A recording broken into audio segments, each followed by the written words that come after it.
তো এ পর্যায়ে আমরা হচ্ছে বেসিক ইলেকট্রিসিটি এই সাবজেক্ট নিয়ে পড়াশোনা করব, মানে হচ্ছে যে এই সাবজেক্টটা নোটস নিয়ে একটু দেখাশোনা করব। তো মূল বিষয় হচ্ছে যে আমরা প্রথমত হচ্ছে যে এই সাবজেক্টের পিডিএফ তো আপনি পেয়ে যাবেন, এবং আমরা যদি ওই পিডিএফটা একটু ডাউনলোড করি। ওকে, ওয়েট। সো এটা হচ্ছে আমাদের পিডিএফ, এবং এই পিডিএফটাকে আপনি জুম ইন জুম আউট করবেন, পড়বেন এবং দেখবেন। এটা হচ্ছে প্রথম অধ্যায়ের নাম হচ্ছে ইলেকট্রিসিটি এবং এর প্রকৃতি। এই অধ্যায় থেকে হচ্ছে আপনার আছে তো রচনামূলক 2টা প্রশ্ন আছে। দ্বিতীয় অধ্যায় হচ্ছে যে পরিবাহী এবং অর্ধপরিবাহী এবং অপরিবাহী, এই অধ্যায় থেকে হচ্ছে আপনার 2টা প্রশ্ন আছে।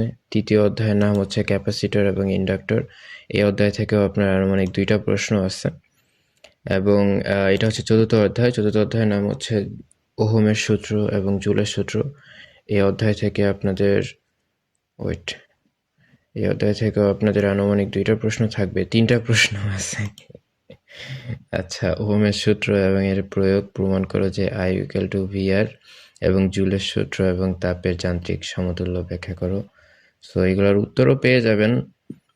আর এরপরে আমরা পঞ্চম অধ্যায় যদি দেখি, তাহলে এখানে আমাদেরকে বলা হয়েছে বৈদ্যুতিক বর্তনী, এবং এই অধ্যায় থেকে 2টা প্রশ্ন আছে। এবং ষষ্ঠ অধ্যায়ে বলা হয়েছে বৈদ্যুতিক ক্ষমতা এবং শক্তি, এবং ষষ্ঠ অধ্যায় থেকে 2টা প্রশ্ন আছে। এবং সপ্তম অধ্যায়ের নাম হচ্ছে বৈদ্যুতিক তার, কেবল, জয়েন্ট এবং কি স্প্লাইস। ঠিক আছে, এই অধ্যায় থেকে আনুমানিক 3টা প্রশ্ন আছে, বাট 2টা প্রশ্ন ইম্পর্টেন্ট। তারের কালার কোড এটা তেমন ইম্পর্টেন্ট না। আর অষ্টম অধ্যায় হচ্ছে হাউস ওয়ারিং পদ্ধতি, এই অধ্যায় থেকে 2টা প্রশ্ন আছে। আর নবম অধ্যায় থেকে বলা হয়েছে নবম অধ্যায়ের নাম হচ্ছে বৈদ্যুতিক নিয়ন্ত্রক যন্ত্র, এই অধ্যায় থেকে একটা প্রশ্ন আছে। এবং দশম অধ্যায় থেকে একটা প্রশ্ন আছে, দশম অধ্যায়ের নাম হচ্ছে বৈদ্যুতিক রক্ষণ যন্ত্র। এবার আমরা বলি যে এখান থেকে কি কি প্রশ্ন আছে যেগুলো নাই। ঠিক আছে, ওকে। তো আমরা যদি একটু কোথায় যাচ্ছি, আমরা হচ্ছে মেসেঞ্জারে যাই। আমরা এখানে গ্রুপে যদি যাই, তাইলে হচ্ছে যে আমরা আমরা কি গ্রুপে কোনো ছবি দিয়েছিলাম বেসিক ইলেকট্রিসিটি এর? আচ্ছা, এটা একটা বেসিক ইলেকট্রিসিটি এর প্রশ্নটা হয়তো আপনারা দেখতে পাচ্ছেন কি না জানি না, বাট এটা একটা প্রশ্ন। ঠিক আছে, সো এই প্রশ্নে দেখেন, আমরা একদম শেষের দিকে যদি যাই, তাহলে রচনামূলক প্রশ্নগুলো দেখেন একদম উল্টাপুল্টা। ঠিক আছে, রচনামূলক প্রশ্নগুলো মানে কঠিন। হ্যাঁ, এই রচনামূলক প্রশ্নগুলো আপনাদের পড়তে হবে এবং কিছু করার নাই।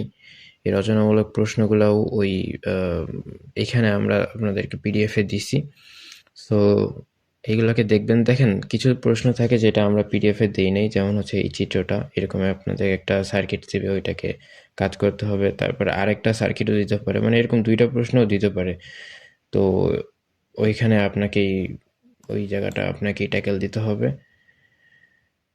সো আরেকটা বিষয় আমি আপনাদেরকে বলবো, যদি আপনাদের কমন না আসে তাহলে কি করবেন। দেখেন ভাই, কমন নাই আসতে পারে, বাট তখন আপনারা হচ্ছে যে যা জানেন সেটা লিখবেন। আপনাদের কমন অনেক খারাপ প্রশ্ন হয়েছে, বাট আপনি যতটুকু জানেন আপনি ততটুকু লিখবেন আর কি। সো আপাতত এই অধ্যায়টাকে এইখানেই ক্লোজ করতেছি। দেখা হবে আগামী যে কোনো একটা সাবজেক্টে বা প্রতিটা অধ্যায়ের যখন আমরা বিস্তারিত আলোচনা করব তখন। সো এই ভিডিওটাকে এইখানেই ক্লোজ করতেছি।